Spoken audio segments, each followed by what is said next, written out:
نحمدہ ونصلی علی رسولہ الکریم اما بعد فاعوذ باللہ من الشیطان الرجیم بسم اللہ الرحمن الرحیم اللہم صلی علی محمد و علی آل محمد کما صلیت علی ابراہیم و علی آل ابراہیم انکا حمید مجید اللہم بارک علی محمد و علی آل محمد کما بارکت علی ابراہیم و علی آل ابراہیم انکا حمید مجید۔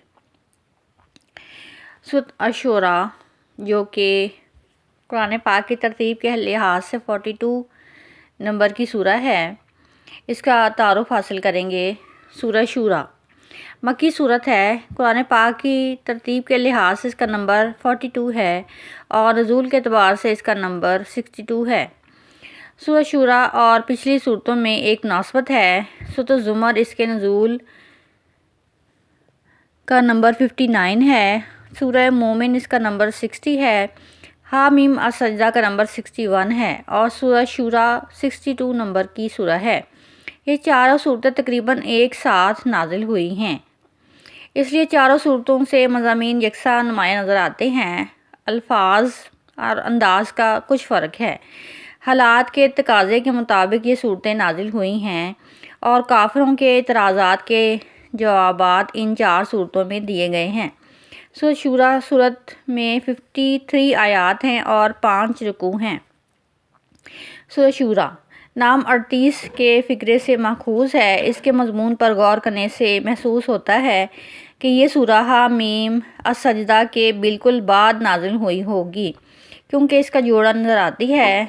وہ شخص محسوس کرے گا وہ جو پہلے سورہ حامیم السجدہ پڑھے گا اور پھر اس سورت کی تلاوت کرے گا۔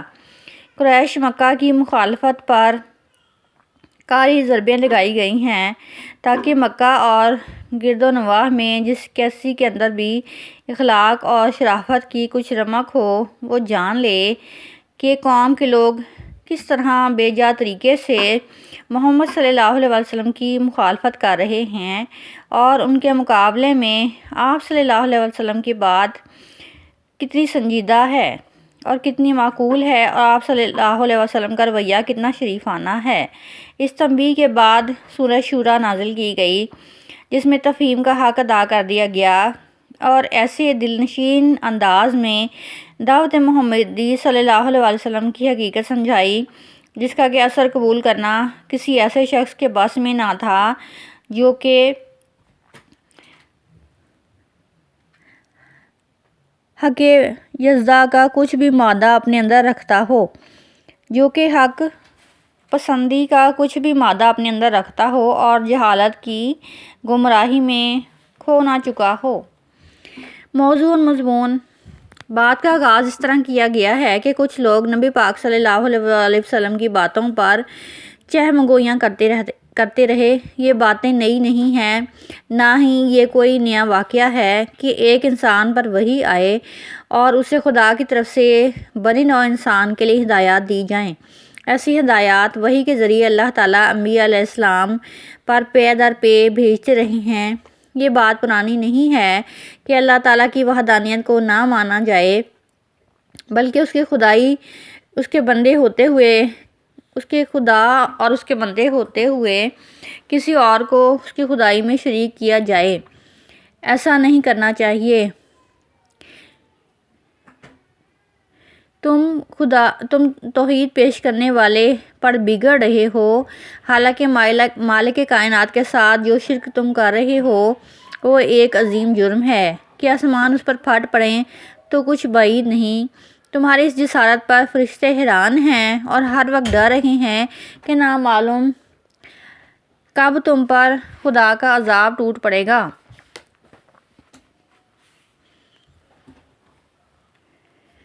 الشورى یہ مکی صورت ہے، اس کی 53 آیتیں اور 5 رکوع ہیں۔ یہ مکی صورت ہے، اس کا نام 38 نمبر آیت سے ماخوذ ہے۔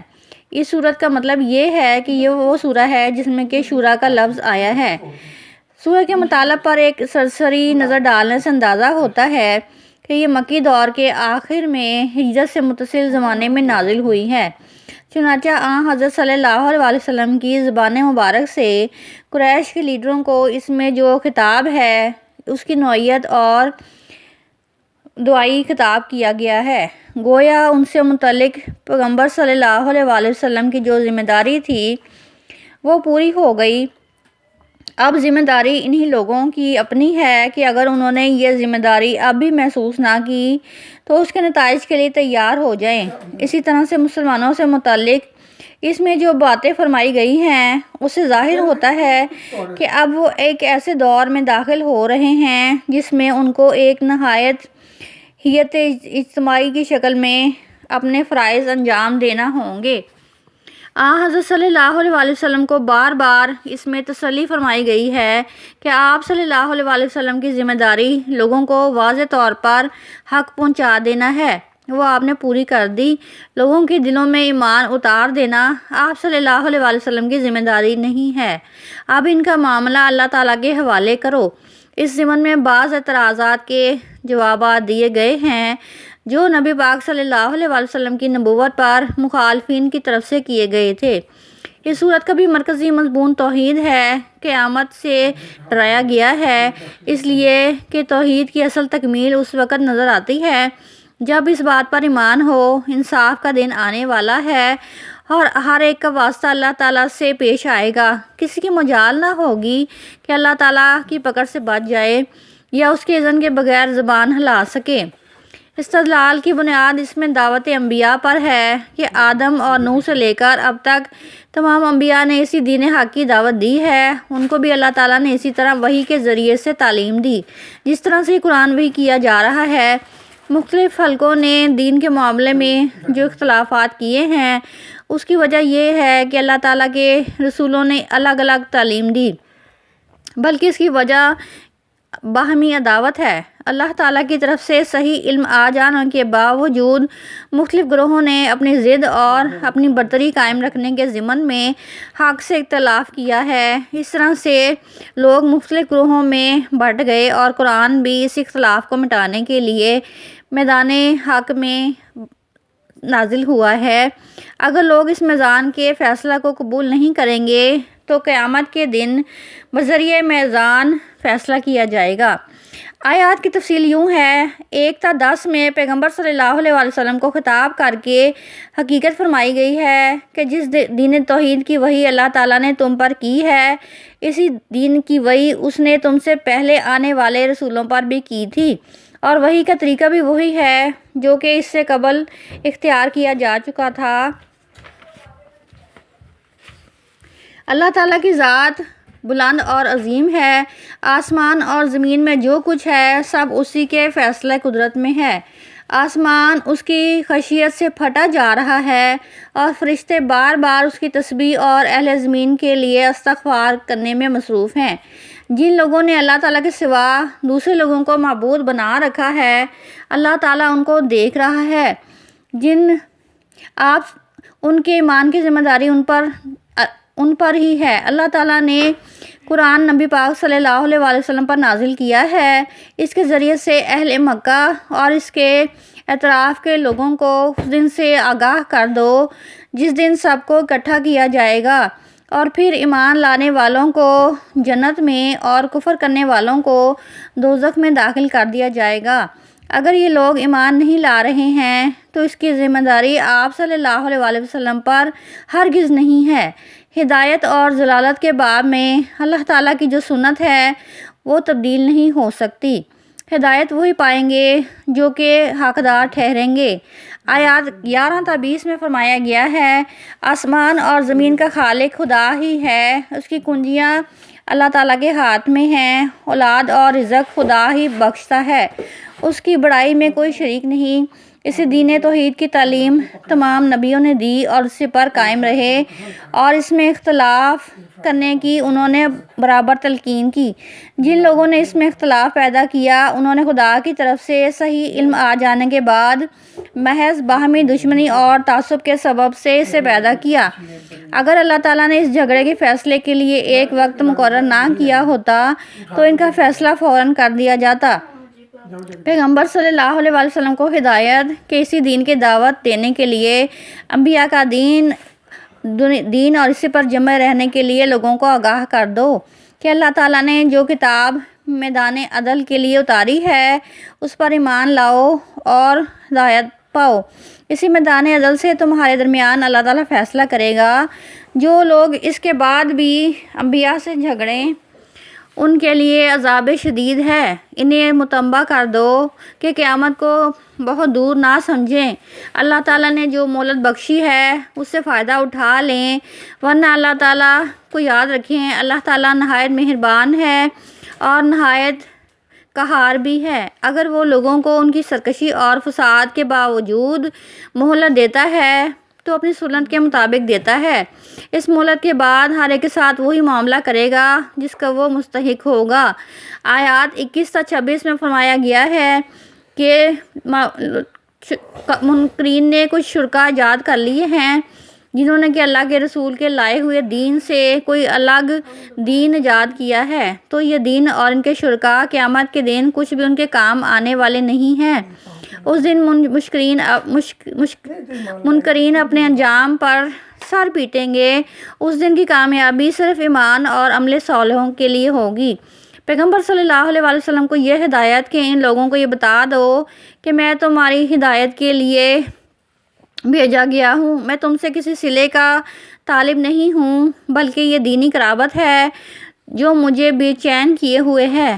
اگر تم ایمان لاؤ گے تو اس کا صلہ تم خود پاؤ گے، اگر تم لوگ وحی کی توہین کرو گے تو یہ تمہارے لیے ہی نقصان دہ ہے، تمہارے لیے یہ چیز ہدایت کے لیے بھیجی گئی ہے، چنانچہ اس کے اثرات وہ خود ہی برداشت کریں گے۔ آیات 27 تا 36 میں فرمایا گیا ہے، اگر یہ لوگ اپنی دنیاوی برتری کو اپنے برحق ہونے کی دلیل بنائے بیٹھے ہیں تو ان کو بتا دو کہ آخرت کی نعمتوں کے مقابلے میں اس دنیا کی بڑی سے بڑی دولت بھی کوئی حقیقت نہیں رکھتی ہے۔ اللہ تعالیٰ نے لوگوں کو شیطان کے فتنوں سے بچانا چاہا ہے، اس وجہ سے دنیا کے طالب گاروں کو بتا دیا ہے کہ جتنی ہی اللہ تعالیٰ ڈیل دیتا ہے تو اس سے اپنا دامن بھر لیں، اسے کسی غلط فہمی میں نہ لیں، ہر چیز ان کے اختیار میں ہے، وہ جب چاہے اللہ تعالیٰ لوگوں کو پکڑ سکتا ہے، لیکن وہ لوگوں کی ناشکری اور زیادتی کے باوجود درگزر کرتا ہے۔ انسان کی روزمرہ کی زندگی میں دو تجربات وہ کرتا ہے، اگر کوئی دیدہ بینا رکھتا ہو تو اسی کے اندر خدا کو دیکھ پاتا ہے کہ انسان ہر وقت خدا کی مٹھی میں ہے۔ اگر خدا حفاظت نہ کرے تو انسان کے تمام وسائل اس کی حفاظت سے قاصر ہیں۔ کافروں کو جو کچھ حاصل ہوتا ہے وہ عارضی اور فانی ہے، خدا کے ہاں ابدی اور بادشاہی انہی لوگوں کو حاصل ہوگی جو ایمان لائیں گے اور خدا پر بھروسہ رکھیں گے۔ آیات 37 تا 43 میں بتایا گیا ہے، اہل ایمان کی حقیقی صفات کا بیان اور ان کو چند خاص ہدایات جو موجودہ اور آئندہ پیش آنے والے حالات میں ان کی رہنمائی اور ذمہ داری سے عہدہ برآں ہونے کے لیے ضروری تھیں۔ اس دور میں کفار کی زیادتیاں بہت تھیں اور مسلمان بھی ایک جماعت کی شکل اختیار کر رہے تھے، اس وجہ سے انہیں ضروری ہدایات دینا ضروری تھا تاکہ نازک دور میں وہ کوئی غلط قدم نہ اٹھا بیٹھیں۔ آیات 44 تا 53 میں مخالفین کو تنبیہ کی گئی ہے اور یہ موقع دیا گیا ہے کہ اب بھی وہ نبی پاک صلی اللہ علیہ وسلم پر ایمان لا کر اپنی عاقبت سنوار لیں، اگر یہ وقت نکل گیا تو پھر کبھی ہاتھ نہیں آئے گا۔ ان کے دلوں میں ایمان اتار دینا نبی پاک صلی اللہ علیہ وسلم کی ذمہ داریوں میں سے نہیں ہے۔ انسان کی کم ظرفی کا یہ حال ہے کہ اگر اللہ اس کو اپنی رحمت سے نوازتا ہے تو انسان اتراتا ہے، اور اپنے اعمال کی پیدائش میں اگر کوئی مصیبت آ جائے تو مایوس اور ناشکرہ ہو جاتا ہے۔ ان لوگوں کو اپنے فرضی خداؤں سے بڑا پیار ہے، لیکن خدا تعالیٰ کا کوئی شریک نہیں ہے۔ اگر یہ لوگ غرور کے سبب مطالبہ کرتے ہیں کہ خدا ان سے رعایت کرے تو اللہ تعالیٰ جس بندے سے بات کرنا چاہے گا وہ وہی ہوگا جو ہدایت کو پا لیتا ہے۔ اس طرح کی وحی ہر نبی پر کی گئی ہے، اور تم سے پہلے لوگوں پر اللہ کا بہت فضل ہوا ہے، اور نہ ہی وہ لوگ تھے جو کہ کتاب سے نا آشنا تھے، اور نہ ہی ایمان کی تفصیلات اور مطالبات سے ناواقف تھے۔ سورۃ عاشوراء کو پڑھنے کے کچھ فوائد ہیں کہ اگر کسی کو دشمن کا خوف ہو تو اسے چاہیے کہ باوضو سورۃ شورا روزانہ بعد نماز فجر 3 مرتبہ پڑھے۔ انشاءاللہ دل سے دشمن کا خوف نکل جائے گا، نقصان سے بچ جائے گا۔ وآخر دعوانا ان الحمدللہ رب العالمین۔